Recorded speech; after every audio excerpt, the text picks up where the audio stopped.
नमस्कार, आप देख रहे हैं खबरों का सबसे विश्वसनीय और धमाकेदार बुलेटिन न्यूज ब्लास्ट और आपके साथ में विजेंद्र सोलंकी। सबसे पहले बात करते हैं मध्य प्रदेश की, जहां कमलनाथ के गढ़ में हुंकार भरेंगे गृह मंत्री अमित शाह। 25 मार्च को छिंदवाड़ा में आम सभा करेंगे अमित शाह। बीजेपी का 2024 लोकसभा चुनाव में छिंदवाड़ा सीट जीतने का लक्ष्य है। 1952 के उपचुनाव को छोड़कर हमेशा कांग्रेस के पास ये सीट रही है। 9 बार कमलनाथ, एक बार उनकी पत्नी, एक बार पुत्र नुकुल यहां से जीते। लंबे समय से कमलनाथ का गढ़ रही है छिंदवाड़ा लोकसभा सीट। वर्तमान में छिंदवाड़ा के सांसद हैं कमलनाथ के पुत्र नकुलनाथ और अब इस पर अमित शाह की नजर। और मध्य प्रदेश में कमलनाथ के गढ़ से ही गृह मंत्री अमित शाह लोकसभा चुनाव 2024 का आगाज करें।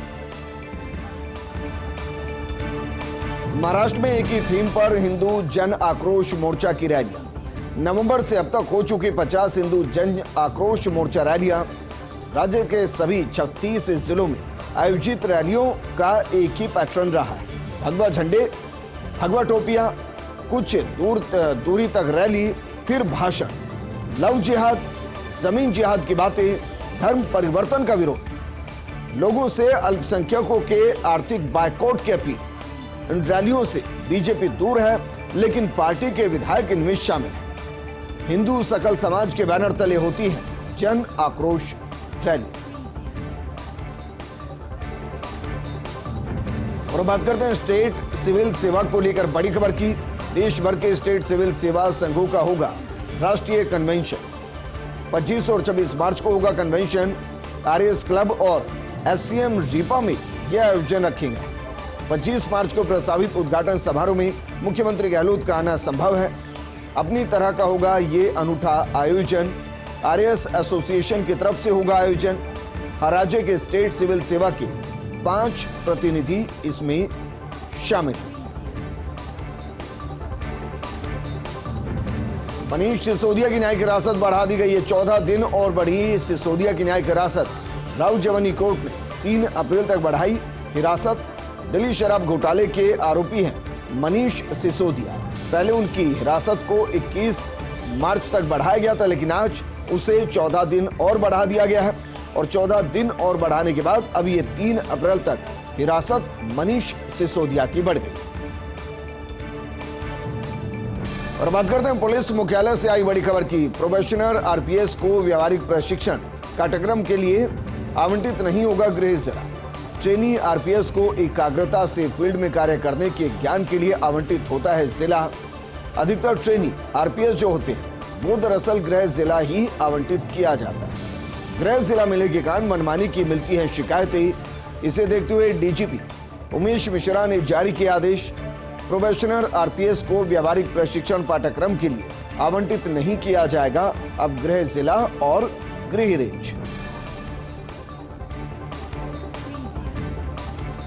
और बात करते हैं भारतीय क्रिकेटर संजू सैमसन के जोधपुर दौरे की। बरकतुल्ला खान स्टेडियम देखकर अभिभूत हुए सैमसन। स्टेडियम को बताया राष्ट्रीय अंतर्राष्ट्रीय मैचों के काबिल। मैदान पर अंतर्राष्ट्रीय स्तर के मैचों की बताई पूरी संभावना। इसके साथ ही आईपीएल के आयोजन के लिए भी इसे बेहतरीन विकल्प बताएगा। बरकतुल्ला खान स्टेडियम को राजस्थान रॉयल्स की टीम के कप्तान हैं संजू सैमसन। राजस्थान रॉयल्स के वाइस प्रेसिडेंट राजीव खन्ना भी इस दौरान मौजूद रहे। वही मुख्यमंत्री अशोक गहलोत के निर्देश के बाद पुलिस की बड़ी कार्रवाई। 8 जिलों में पुलिस ने ताबड़तोड़ कार्रवाइयों को अंजाम दिया। आपराधिक गतिविधियों में शामिल 401 अपराधियों को गिरफ्तार किया गया। इस दौरान हथियार, अवैध धन, मादक पदार्थ, इलेक्ट्रॉनिक डिवाइस और वाहन जब्त किए गए।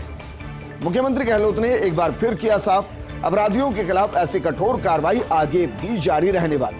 किसी भी अपराधी को बख्शा नहीं जाएगा। और बात करते हैं कोटा भामाशाह कृषि उपज मंडी में जिंसों की आवक पर मौसम की मार। खेतों से आ रही रबी की फसलों की आवक घट गई है। आवक 60% से घटकर 40,000 बोरी तक पहुंच गई है, यानी कि 60,000 बोरी से घटकर 40,000 बोरी तक पहुंच गई। मंडी में ढेर लगाने के बाद बारिश ओलावृष्टि से खराबी से किसान परेशान है। एशिया की सबसे बड़ी मंडियों में शुमार है कोटा की भामाशाह कृषि उपज मंडी। राजस्थान के अलावा मध्य प्रदेश से होती है कोटा मंडी में आवक। और अब बात करते हैं जापान के पीएम फूमियो किशिदा का भारत दौरा।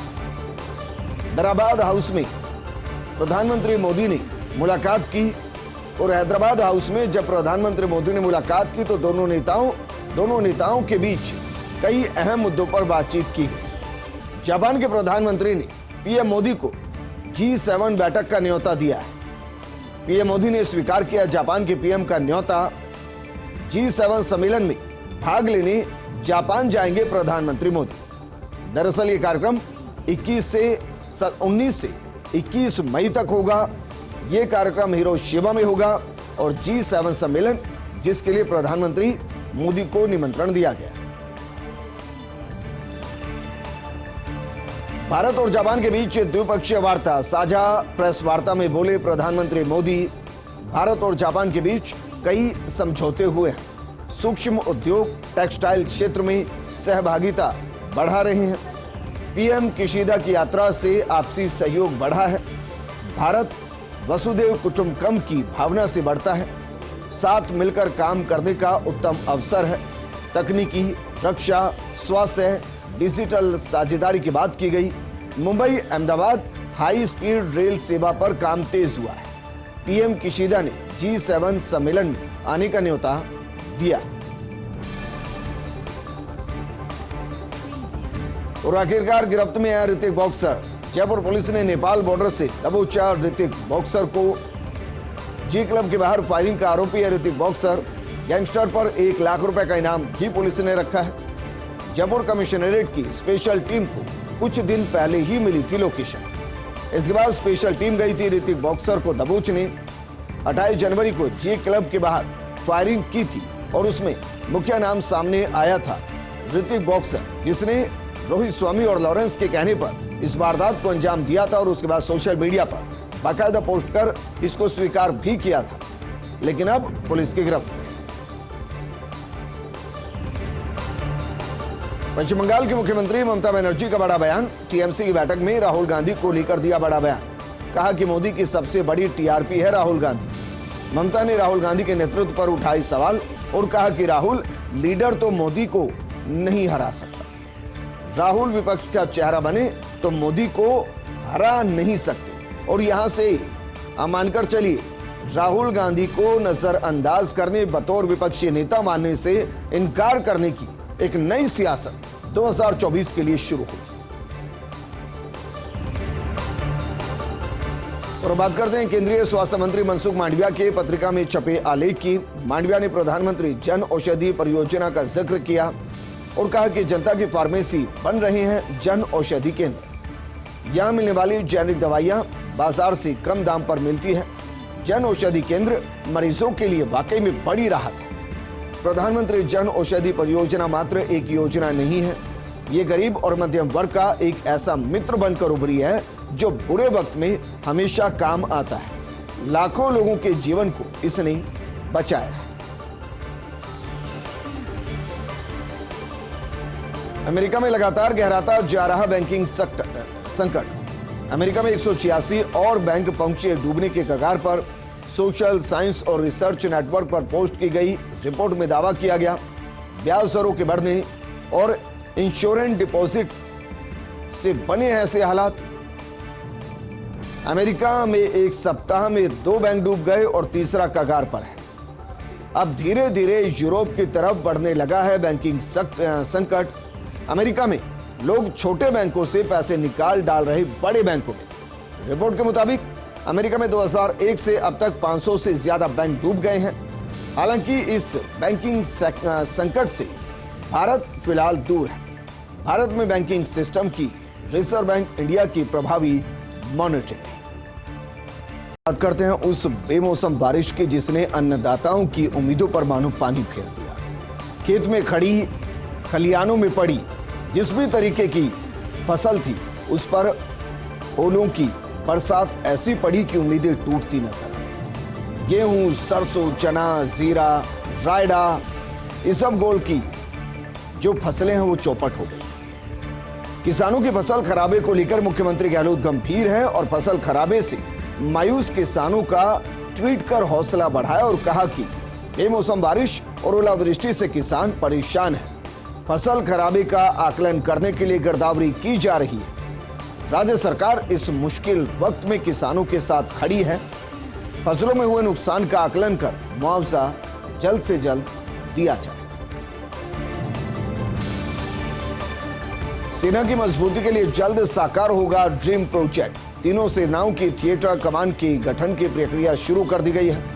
रक्षा मंत्रालय ने इंटर सर्विसेज ऑर्गेनाइजेशन बिल संसद में पेश किया। थिएटर कमान के बाद तीनों सेना एक ही निर्देश पर करेंगी काम। थिएटर कमान के एक आदेश पर थल सेना का अर्जुन टैंक, नौसेना का विक्रांत युद्धपोत, वायुसेना का राफेल एक साथ दुश्मन को जवाब दे। भारत में एयर डिफेंस, समुद्री, पूर्वी और पश्चिमी 4 प्रस्तावित थिएटर कमान, जबकि अमेरिका में 11 है, चीन में 5 है और रूस में 4 थिएटर कमान है। देश में अभी तीनों सेनाओं की अलग अलग 17 कमान है। इनमें से 7-7 थल सेना और वायुसेना की और 3 कमान नौसेना की है। इसके अलावा 2003 में स्थापित एक स्ट्रेटेजिक फोर्सेस कमान पर परमाणु शस्त्रागार की सुरक्षा का जिम्मा है। मॉस्को पहुंचे चीनी राष्ट्रपति शी जिनपिंग। मॉस्को में जिनपिंग का रूसी मिलिट्री बैंड से भव्य स्वागत किया गया। राष्ट्रपति पुतिन ने शी जिनपिंग की अगवानी की। रूस पहुंचे चीनी राष्ट्रपति शी जिनपिंग का पहला बयान, मेरा दौरा दोनों देशों के रिश्तों को और मजबूत करेगा। रूस और चीन के संबंध नई ऊंचाइयों पर पहुंचेंगे। चीन रूस अच्छे पड़ोसी और विश्वसनीय साझेदार है। अब रूस का चीन से रिश्ता सबसे मजबूत है। वर्ल्ड ऑर्डर की रक्षा के लिए साथ मिलकर काम करें।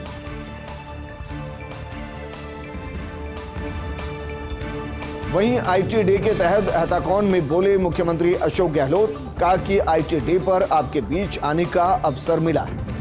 युवाओं के बेहतर भविष्य के लिए काम करेंगे। राजीव गांधी आईटी के क्षेत्र में क्रांति लेकर आए। पहले पेंशन बांटने के लिए 65 करोड़ रुपए देने पड़ते थे, अब केवल एक बटन दबाने से लोगों के खाते में पेंशन पहुंच जाती है। हमारे देश और प्रदेश के युवाओं में हुनर की कमी नहीं है। पीएससी, सीएससी, मेडिकल कॉलेज खोलने में हम आगे हैं। सरकारी नौकरी सबसे ज्यादा राजस्थान में मिल रही है। राजस्थान में युवाओं को मिले सबसे ज्यादा नौकरी। आरटीआई कानून सबसे पहले राजस्थान में ही लागू हुआ था।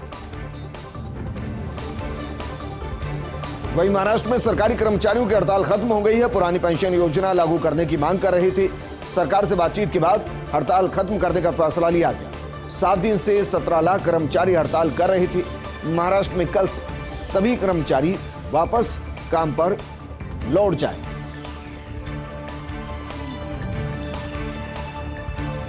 परिवार को सता रही सलमान की चिंता।